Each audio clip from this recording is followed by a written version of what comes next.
Good afternoon, everybody.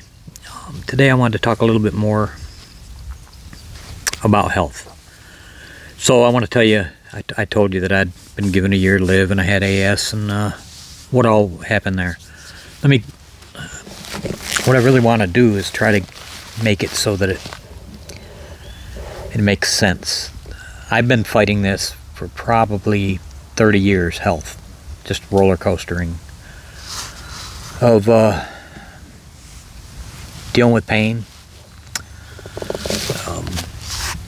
not doing my best to not have to take medications, dealing with high blood pressure, and the roller coaster that happens when you're taking the medications to where your body ends up needing more. You know, pain pills, you feel good, then you go do more, and you can hurt yourself and need more. Well, I learned that a long time ago, and pretty much decided to just not take pain pills.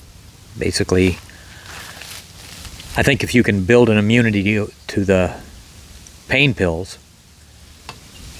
maybe you can build an immunity to the pain, at least your normal pain. And that's kind of the mode I've taken, and I'd rather go lay down when I hurt than eat a pill. Or at least stop, figure out what I'm doing. And sometimes it's not the physical activity that you're doing. Sometimes it's what you've eaten, what you've drank, and it might not have even been that day. It could have been the day before. Depends how fast your body reacts to things. So I've had bad teeth most of my whole life, and as you can probably tell, I have no teeth. I had to have them all removed. The gums, had bad gums and stuff. And I was born, I'm sure you can tell I'm wall-eyed, with extra calcium built up in my body, so I had more teeth, bigger bones. I mean, my brother was close to 6 feet, and I was 5'9" before all this. I'm about 5 foot barely right now because of being bent over and all the back surgeries. Well, I was still broader shouldered than my brother, and so I have to wear a large even when I get skinny. I have to wear a large shirt. Anyways, I think I'm going to end up rambling on this, but like I am. I started when my blood pressure was getting so high, like 190 over 110. I think the highest it got was 198 over almost 120, and my head felt like it was going to explode. And just a throbbing headache. My neck muscles would pound. Everything was just bad. I couldn't sleep. Sometimes I'd actually have to physically hold my head and press because I felt like it was going to explode.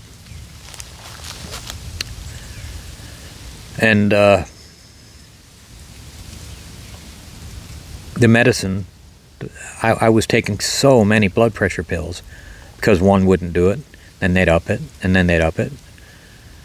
And, you know, I refused to do the pain medicine because I did a lot of research even then. My condition, AS, it's an arthritic condition, you know, autoimmune disorder, and it's one they don't understand why it affects some people and some it doesn't.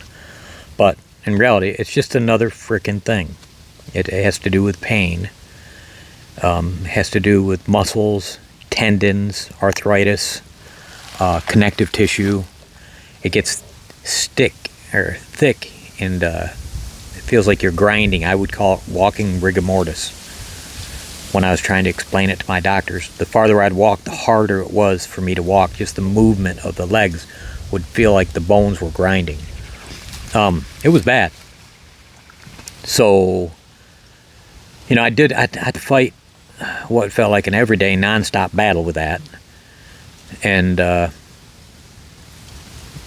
met somebody through my mother that was an iridologist, and he gave me some suggestions, and I took those suggestions and really was impressed with just getting on high fiber. And I ended up doing hydrocolon therapy, and I even built my own Kalima board to get my insides moving. And that helped a lot. My blood pressure come down. I was still on medicine, blood pressure medicine, and needed to be on blood pressure medicine. I was still eating the SAD American diet, which is a standard American diet. And I was thinking, this is all over years of time, thinking about people that are vegan. And I know they have some issues, but I didn't think the blood pressure was one of their issues. Well, I've never been a vegetable eater, not at all. I've always had gardens, grew up eating out of gardens. I'd eat the potatoes, and mostly I'd sit there until they told me to go to my room over all the other stuff. Well, what I decided to do was a juice fast. So I drank all my vegetables with an apple to make it palatable. And that helped a lot. I did a full 30-day fast after doing several 1, 2, 3, 4-day fasts. And I'm like, damn, this is good, but I didn't like it, didn't like the flavor. I liked the results. I did lose weight. But again, it wasn't something I knew I could do for a long period of time. And that's the key. You're not getting ready for a race. So you're not trying to run up to a goal. You're trying to get better and do something that's going to last, something you can do and sustain. Well, that wasn't it, but I wasn't clean enough yet. I knew I was off blood pressure medicine, but the second I stopped doing the juice fast for 2 or 3 days, my blood pressure started coming back up.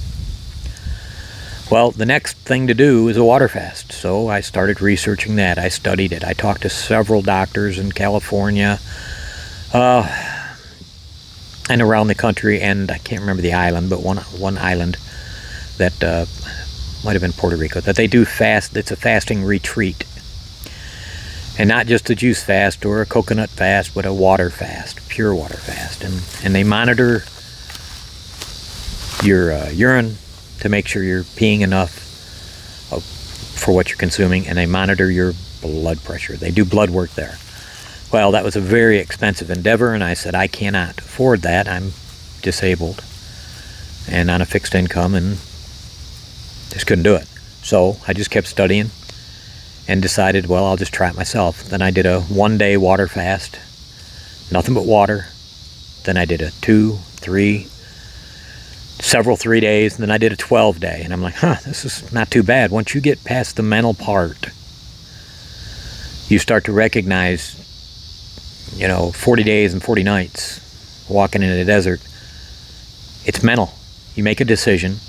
You understand your body's going to react to the knot of ingesting of foods.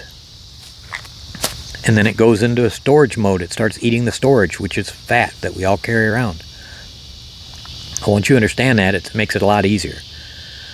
By day 12, I started feeling superhuman, and my wife was saying I was doing crack and shit, because I was just full of energy. Wasn't hungry, no cravings.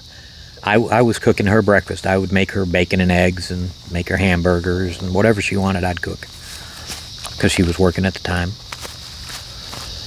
And I ended up doing right at 30-day water fast.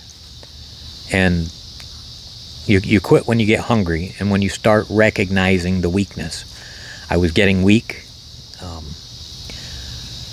and I started craving food, so I broke my fast and felt great. And it was probably a month or 2 before my blood pressure started coming back up. And I'm like, I have to figure this out. You can cure a lot of illnesses if you get out of your body's way. And I know that. I know the doctors that sent me home to die and to ease my pain by putting a morphine pump in me or offering to do so, Their only goal was patient number 3,614. We need to ease his pain, send him out the door so he can die with dignity. Well, some of us don't want to die with dignity. We want to fight and survive and beat it. And I've been trying to beat this my whole adult life. I hate being reliant on other people. I'm a very independent person, and I love helping people in just about any way I can. So anyways, I kept studying this, and I eventually was back on the blood pressure medicine. And then they said I needed to be on thyroid medicine, and then I started watching the pounds come back on. I'd eat less, the pounds would continue to come back on. My sleep was terrible. I've never slept well my entire life, even since I was a kid, because I'm always thinking or overthinking and planning my next thing I want to do and how to do it. So I'm like, I want to get off this shit, this medicine. And I started studying intermittent fasting, because I knew, doing 3 or 4 days isn't that hard. The issue is to live your life in a mobile fashion so that you can do this with someone you love that maybe isn't going to be doing the exact same thing, and not have them feel awkward or you feel awkward while you're not eating around them, or are. And intermittent fasting is almost the best situation, because the whole key to fasting or long-term fasting is healing. It's not about losing weight, it's about healing. Losing weight's just a byproduct. Well, intermittent fasting is basically anything over 12 hours. They really started at 16. And you get the same healing benefits starting at 16 hours. Well, I've been doing this on and off, since I did that water fast. And then I decided I'm going to try to get serious with it, because I get tired of these health conditions, and I need something sustainable. And I, started doing the ketogenic diet. I like that diet. It fits with my eating. I love meat. My issue is I love potatoes and I love bread. Well, you got to give up something. Well, bacon, you can eat more bacon. That kind of makes up for anything, right? And if you want to have chocolate or something like that, just get the dark chocolate and add some kind of sweetener if you need it. You'll find the longer you do without, and the more you do a ketogenic or a carnivore, basically a fattier diet, you stop craving the carbs, because what happens is the carbs in your body convert to sugar. And why don't you give a baby a sweet candy? Because it amps them up, and then they go through their cycle of wound up and then mellow down. Well, it does the same thing to adults, except it affects their hunger cycle. So you end up eating something every 2-3 hours. Oh, I only eat 1 meal a day, but you're snacking every 25 minutes. It's the key to all this is you got to be truthful with yourself. So 1 meal a day is just that. It's 1 meal a day. Or give yourself a 4-hour window and have two or 3 meals in a 4 or 6 hour window. So that's where I went. And now I do 1 meal a day, and sometimes I do 1 meal every other day. It just depends if I'm hungry or not. I'm basically off of all of my blood pressure medicine, and have been for quite a while. My pain is very much minimalized. I'm able to do more. I'd injured my knees, both knees, last year, and they're back fine. I mean, they wanted to send me to a specialist to look at my knees and all this other stuff, but I know anytime they do that, it's just you're three conversation away from, well, maybe we need to do surgery. Well, there's always options, and the option I chose is let the body have every opportunity to heal itself. I still want to stand up straight. If you saw my last video, I walked and gave a side shot. That's the straightest I've been since I was probably about 28, 29 years old. For a long time, I had to walk with a cane. Before that, I was in a wheelchair. I still have to use a scooter if I go into Walmart or going somewhere where there's aisles and things are too close, because I'll get vertigo. Sitting like this, everything's normal to me. Same thing in a scooter, and I can drive okay. Can't turn my head, although I am getting some head motion. I had 0. I don't know if you can see that on camera. That was up and down. I'll see if I can do right or left. That was right or left. It might not even be visible either. I can feel it. I can at least feel my muscles moving. What I do physically is I have an inversion table. I use that a little bit. I have a, I don't remember what they call it. It's called a tower of power or something like that. But it's a place you can do chin-ups, and it's got a place on it so you can do dips. And I use that to stretch my back, let my back pop. And when I can reach straight up, I hang off of it with my hands. I'll grab it and just hang and try to let all this strengthen and loosen and stretch. I also do planks and stuff like that. Other than that, I'm just taking care of the farm. But I feel better. I want to get into this more because everybody knows what terraforming is. Well, you know, you clear the trees and you put in a neighborhood, you know, a subdivision, or you clear the trees and now it's farmland. Well, you alter something. That's terraforming. Well, biohacking is what I believe has been done to us, and I believe it was done since about the beginning of the Food and Drug Administration, and I think it was a planned out thing.